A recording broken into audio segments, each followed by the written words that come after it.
Il y a des pensées qui te poursuivent même dans le silence.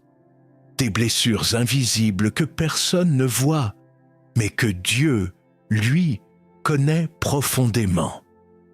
Et si je te disais que ta paix intérieure ne dépend pas de ton environnement, mais de l'état de ton esprit? Dans Matthieu chapitre 5, verset 8, Jésus déclare « Heureux ceux qui ont le cœur pur, car ils verront Dieu ». Ce n'est pas une promesse symbolique, c'est une vérité spirituelle, une clé.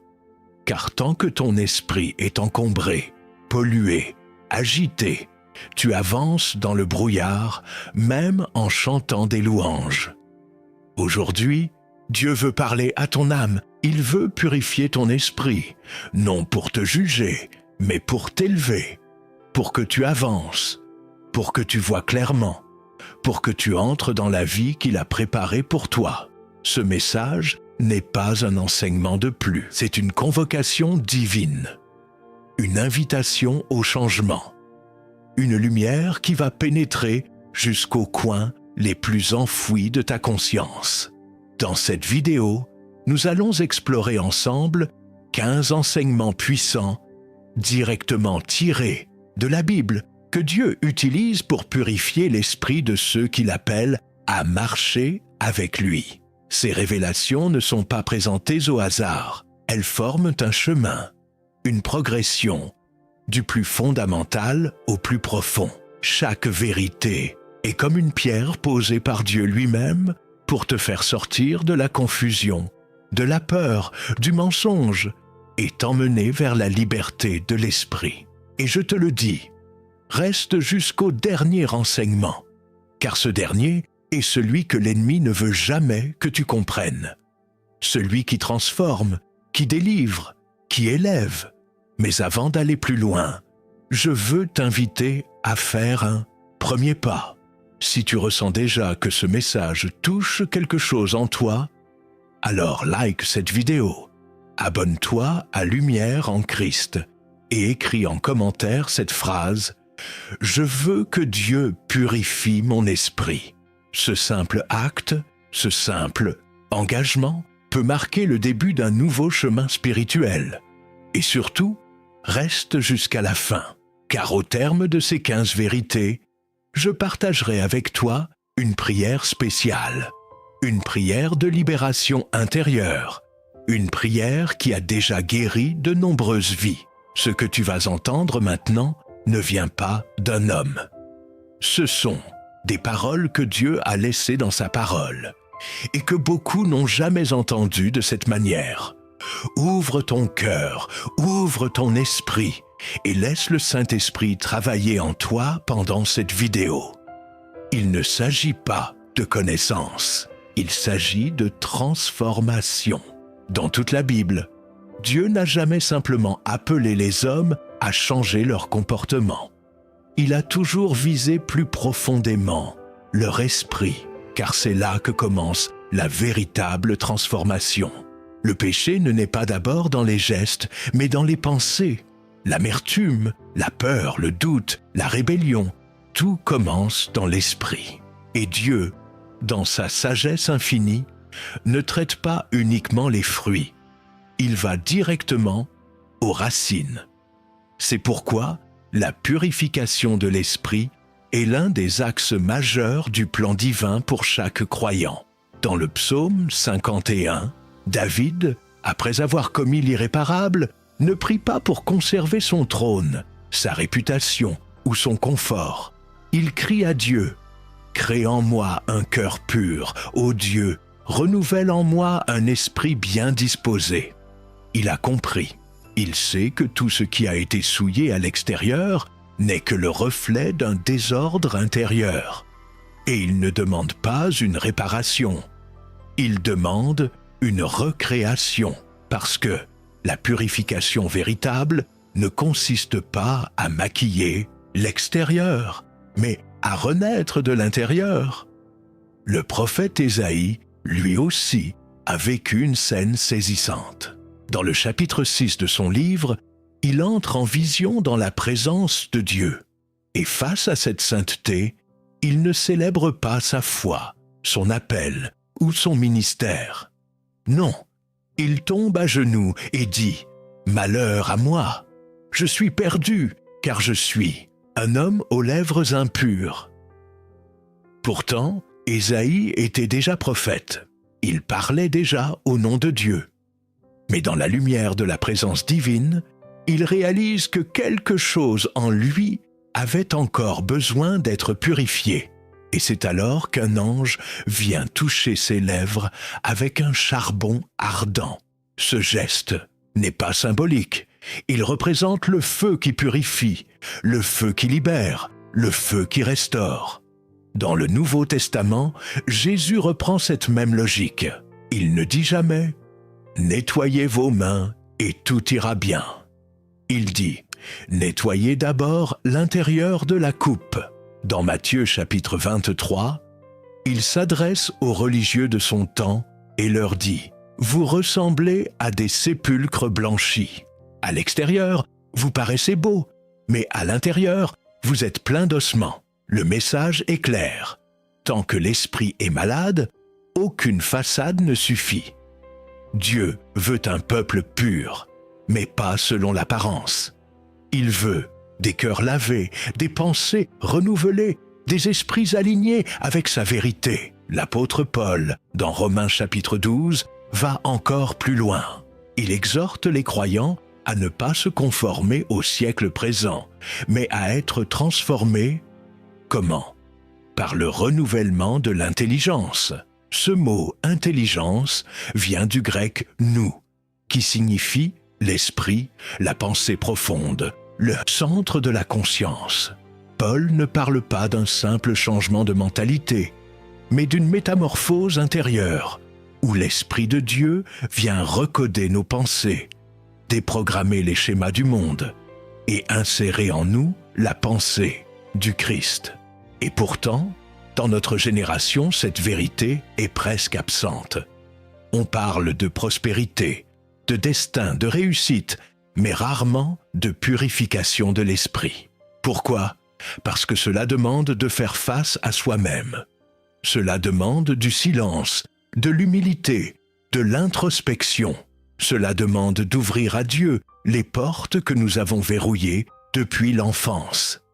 Et beaucoup préfèrent une bénédiction superficielle à une guérison intérieure. Mais Dieu ne bénit pas ce qu'il n'a pas purifié. Il ne construit pas sur un terrain souillé. Il commence toujours par nettoyer, par enlever, par briser parfois ce que nous avons érigé sans lui. La purification de l'esprit est donc un acte d'amour. Ce n'est pas un jugement, mais une délivrance. Dieu veut libérer ton esprit des chaînes invisibles. La peur du rejet, les souvenirs d'abus, les pensées de condamnation, les idées fausses sur toi-même ou sur lui.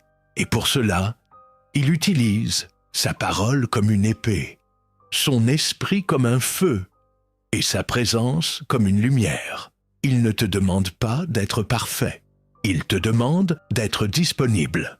C'est ce que nous allons vivre ensemble dans les prochaines minutes. Tu vas découvrir 15 enseignements tirés des Écritures que Dieu utilise pour purifier l'esprit. 15 clés, ordonnées avec sagesse, qui vont te guider vers une paix intérieure plus profonde, une clarté mentale nouvelle et une communion plus intime avec le Père. Prépare-toi, car ce que Dieu s'apprête à déposer en toi ne sera pas une simple information. Ce sera une transformation. Premier enseignement. Dieu commence toujours par la lumière. Dès le commencement, dans Genèse chapitre 1, verset 3, Dieu dit « Que la lumière soit ». Avant même de former la terre, il éclaire le vide. Il ne commence pas par corriger, mais par révéler. C'est ainsi qu'il agit encore aujourd'hui dans l'esprit de ses enfants. Il vient poser sa lumière sur ce que nous avons ignoré, minimisé ou enfoui. La purification commence par une lumière douce, mais implacable, qui te montre ce que tu ne voulais plus voir, non pour te condamner, mais pour te libérer. Deuxième enseignement. La parole de Dieu lave ce que l'homme ne peut atteindre. Dans Jean chapitre 15, verset 3, Jésus dit à ses disciples, « Déjà vous êtes purs à cause de la parole que je vous ai annoncée. » La parole de Dieu n'est pas un simple texte, c'est une eau vivante. Elle descend au plus profond de ton être, là où les blessures se sont transformées en mensonges. Elle ne te juge pas, elle t'éclaire, elle te lave, elle te réorganise intérieurement. Plus tu l'écoutes avec foi, plus elle agit. Même en silence, elle travaille. Troisième enseignement, le feu du Saint-Esprit consume les impuretés profondes. Dans Ésaïe chapitre 6, le prophète voit un ange toucher ses lèvres avec un charbon ardent. Ce feu, c'est l'image du Saint-Esprit qui vient consumer ce qui est incompatible avec la gloire de Dieu. Tu peux prier, jeûner, servir, mais si l'orgueil, l'envie ou la rancune sont encore là, le feu viendra. Pas pour te détruire, mais pour te libérer de ce que tu as appris à tolérer. Dieu ne partage pas son trône avec les résidus de l'ancien toi. Quatrième enseignement. La repentance ouvre la porte au travail divin. David l'a compris lorsqu'il a crié dans le psaume 51. « Crée en moi un cœur pur, ô Dieu !»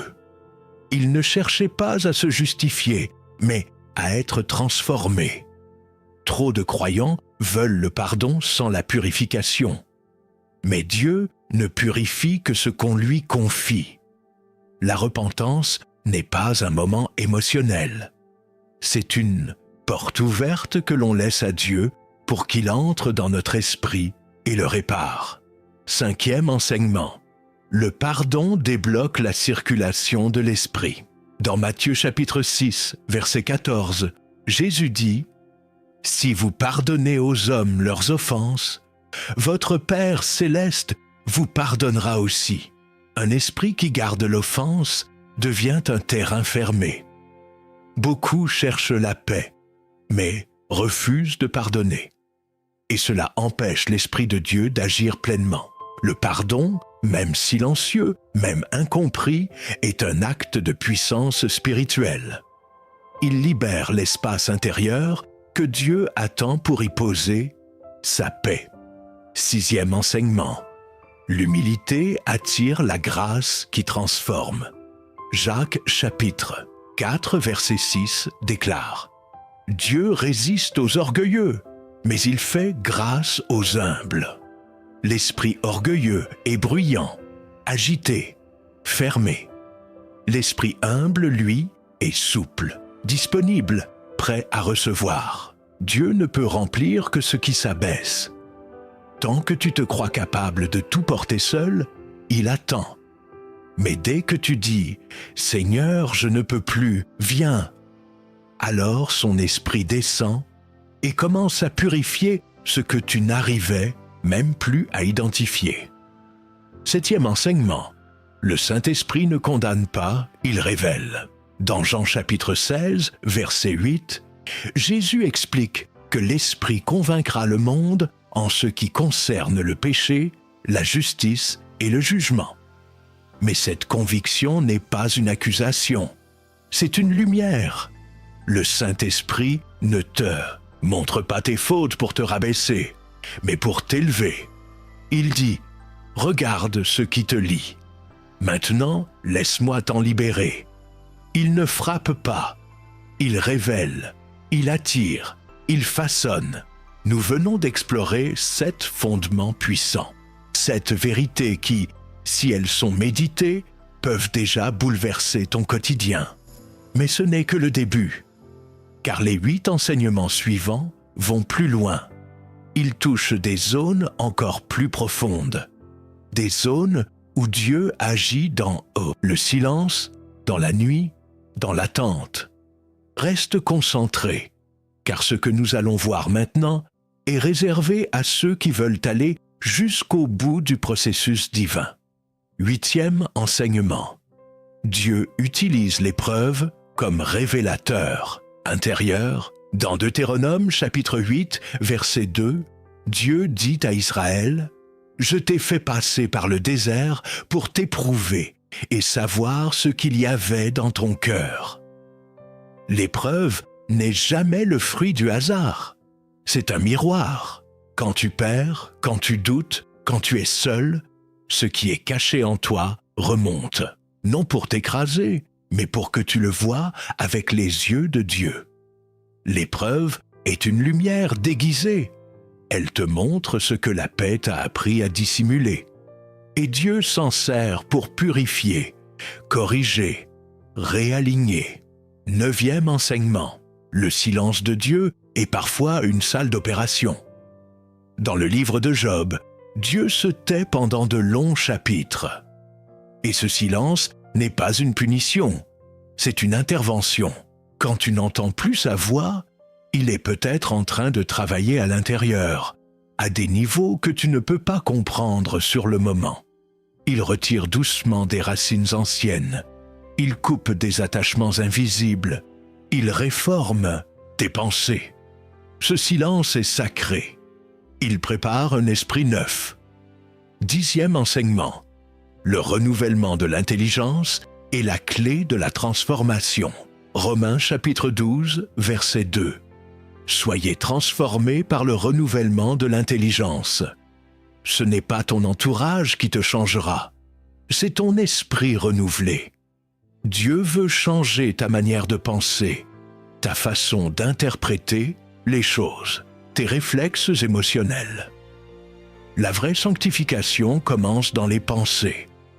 Et quand ton intelligence est renouvelée, toute ta vie commence à suivre. 11e enseignement. La vérité libère uniquement lorsqu'elle est acceptée. Jean chapitre 8, verset 32.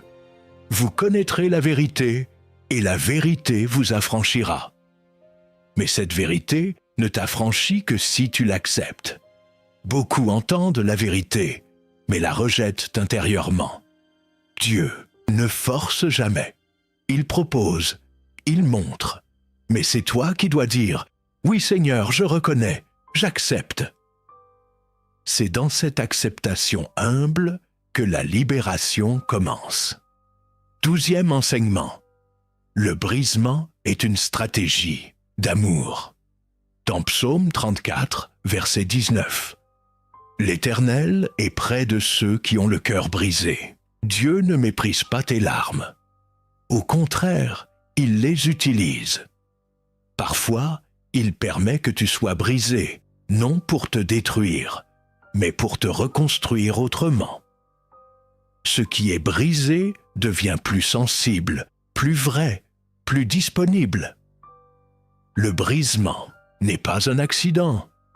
C'est une réponse à une prière que tu as oubliée. Seigneur, change-moi. 13e enseignement. Dieu renouvelle l'esprit en profondeur par son esprit. Ézéchiel chapitre 36, verset 26. Je vous donnerai un cœur nouveau, et je mettrai en vous un esprit nouveau. Tu ne peux pas purifier ton propre esprit. Ce que Dieu veut faire en toi dépasse ta volonté, ta force, ton intelligence. C'est une œuvre surnaturelle. Quand tu te rends, quand tu ouvres ton être intérieur, son esprit descend et crée en toi un esprit nouveau. C'est un miracle silencieux, mais radical. 14e enseignement. La communion avec Dieu restaure l'ordre intérieur. Dans Philippiens chapitre 4, verset 7, Paul dit « La paix de Dieu, qui surpasse toute intelligence, gardera vos cœurs et vos pensées en Jésus-Christ. » La paix n'est pas une émotion. C'est un état spirituel qui s'installe lorsque ton esprit est aligné à Dieu. Et cette paix devient une sentinelle qui garde tes pensées contre l'intrusion du doute, de la peur ou de la confusion. La communion constante avec Dieu est la clé pour maintenir ton esprit pur et stable. 15e enseignement.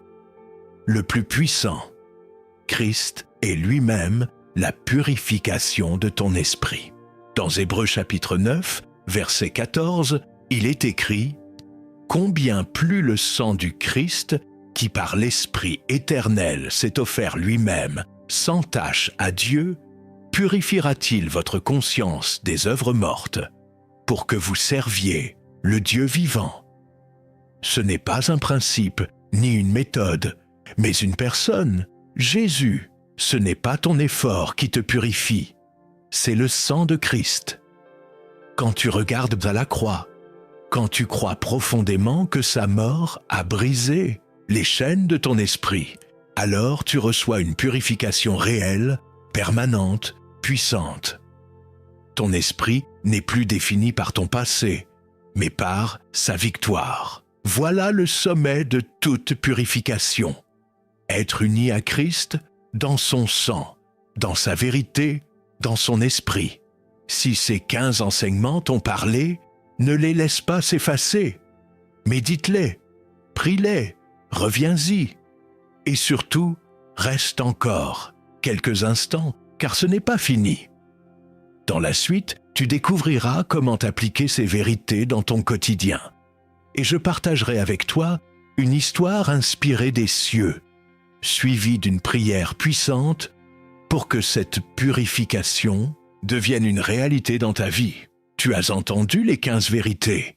Elles ont touché ton cœur, réveillé ton esprit, peut-être même bousculé certaines certitudes. Mais maintenant vient le moment le plus important. Que vas-tu en faire? Car la purification n'est pas un événement ponctuel. C'est un chemin, un choix quotidien, un engagement intérieur. Dieu ne cherche pas des auditeurs sensibles, mais des cœurs disponibles. Des hommes et des femmes qui disent « Seigneur, je ne veux pas seulement entendre ta voix, je veux que ma vie la reflète. » Alors, comment appliquer ces vérités? Comment vivre chaque jour avec un esprit en cours de purification? Il ne s'agit pas d'une méthode magique, mais d'un mode de vie. Voici quelques fondements pratiques pour que ces vérités deviennent des expériences. Premièrement, commence chaque journée par une prière de purification. Pas pour demander des choses, mais pour exposer ton esprit à Dieu. Dis-lui simplement « Seigneur, montre-moi ce qui n'est pas de toi en moi. Je te donne le droit de corriger mes pensées. » Cette attitude humble, répétée chaque matin, ouvre une brèche spirituelle par laquelle la lumière divine entre. Tu verras que Dieu répond toujours à cette prière. Pas toujours par des émotions, mais par des prises de conscience, des changements subtils, des silences qui parlent. Deuxièmement, expose-toi à la parole comme on se lave. Ne lis pas la Bible pour accumuler du savoir. Lis-la pour être lavé. Choisis un verset par jour et demande-toi « Qu'est-ce que ce verset veut nettoyer en moi aujourd'hui ?»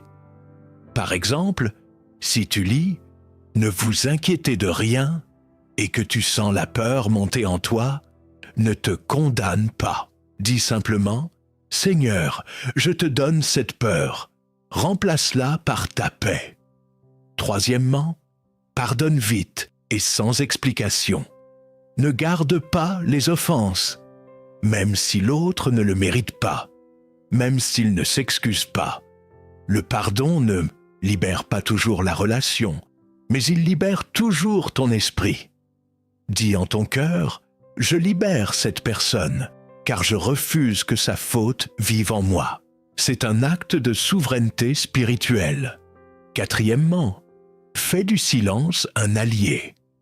Prends 5 minutes de silence total chaque jour, pas pour réfléchir, juste pour t'asseoir devant Dieu et respirer. Ce silence est une arme spirituelle. C'est là que Dieu parle doucement, que son esprit réorganise ce qui a été secoué dans ta journée. Le bruit extérieur pollue ton intérieur. Le silence l'apaise. Cinquièmement, confesse tes pensées avant qu'elles ne deviennent des catcheurs d'eau. Chaîne, lorsque tu sens monter en toi la jalousie, la peur, le découragement, ne les cache pas. Dis, Seigneur, je sens ça monter en moi, mais je ne veux pas que ça s'installe. Purifie-moi. La confession rapide coupe les racines avant qu'elles ne deviennent des arbres. Et maintenant, laisse-moi te raconter une histoire inspirée des cieux. Elle ne vient pas d'un livre, mais d'un murmure dans la prière. Il y avait un homme dans le royaume de Dieu. Pas un grand prédicateur, pas un prophète connu. Juste un homme simple qui priait chaque matin. « Seigneur, je ne veux pas t'impressionner, je veux juste te ressembler. » Et chaque jour, Dieu lui montrait une zone de son cœur à purifier. Une colère d'enfance, une peur enfouie, une habitude toxique. L'homme ne résistait pas. Il ouvrait, il déposait, il obéissait. Et dans le monde invisible, son esprit devenait de plus en plus clair. Les anges le voyaient comme une flamme pure, alors que sur terre, il passait inaperçu. Un jour, Jésus lui apparut en rêve et lui dit « Beaucoup veulent me servir avec leur bouche. Toi, tu m'as laissé entrer dans tes pensées. C'est là que commence le vrai royaume. Toi aussi, tu peux être cet homme ou cette femme. Tu n'as pas besoin d'être parfait. Tu as seulement besoin d'être vrai et de dire « Seigneur, purifie-moi jour après jour. Je ne veux pas rester le même. » Car Dieu ne cherche pas des statues. Il cherche des cœurs en mouvement, des esprits disposés. Et il est fidèle. Si tu lui donnes accès, il travaillera, il purifiera, il transformera, pas en un jour, mais chaque jour, jusqu'à ce que ton esprit soit en paix, en clarté, en vérité. N'oublie jamais, ce que Dieu commence, il l'achève.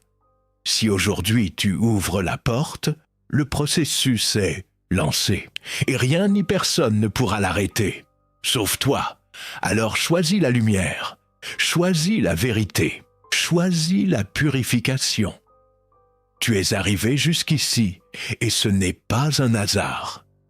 Cela signifie que ton cœur cherche plus que de simples paroles, plus que de belles émotions. Tu cherches une transformation réelle, durable, profonde. Et cette transformation commence par l'esprit. Tu sais maintenant que Dieu ne regarde pas ton apparence, ni tes œuvres extérieures, mais ce qui se passe dans le sanctuaire intérieur de tes pensées, de tes décisions, de tes combats secrets.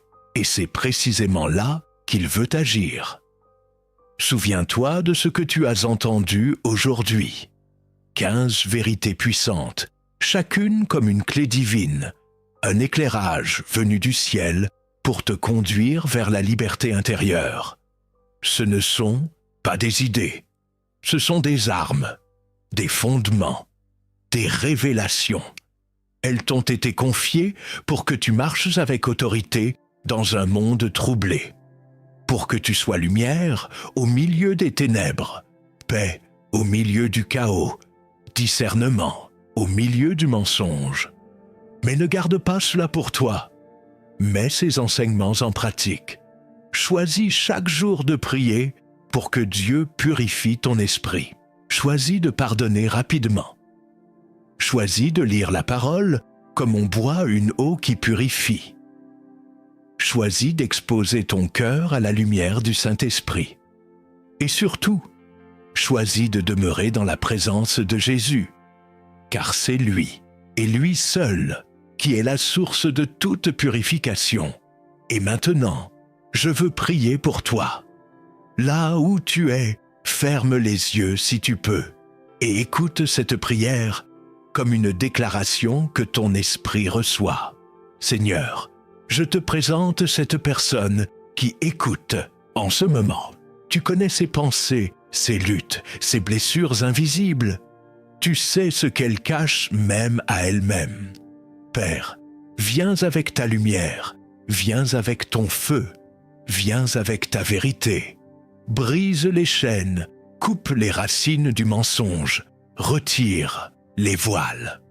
Je prie pour une purification divine, une paix profonde, un renouvellement de l'intelligence. Je déclare que l'esprit de cette personne est une terre que tu purifies maintenant pour y planter ta volonté, ta joie, ta force. Qu'elle devienne un témoin vivant de ton œuvre intérieure. Amen. Si cette prière t'a touché, écris « Amen » en commentaire et partage en une phrase ce que Dieu a commencé à faire en toi aujourd'hui. Ton témoignage peut être une lumière pour quelqu'un d'autre. N'oublie pas, like cette vidéo, abonne-toi à Lumière en Christ et, surtout, partage-la avec quelqu'un qui a besoin de retrouver la paix de l'esprit. Il y a des personnes autour de toi que Dieu veut toucher, à travers toi. Ce n'est pas la fin, c'est le commencement d'un chemin où ton esprit, jour après jour, sera purifié, élevé et rendu capable de voir Dieu là où d'autres ne voient que le chaos. Avance, Dieu est avec toi.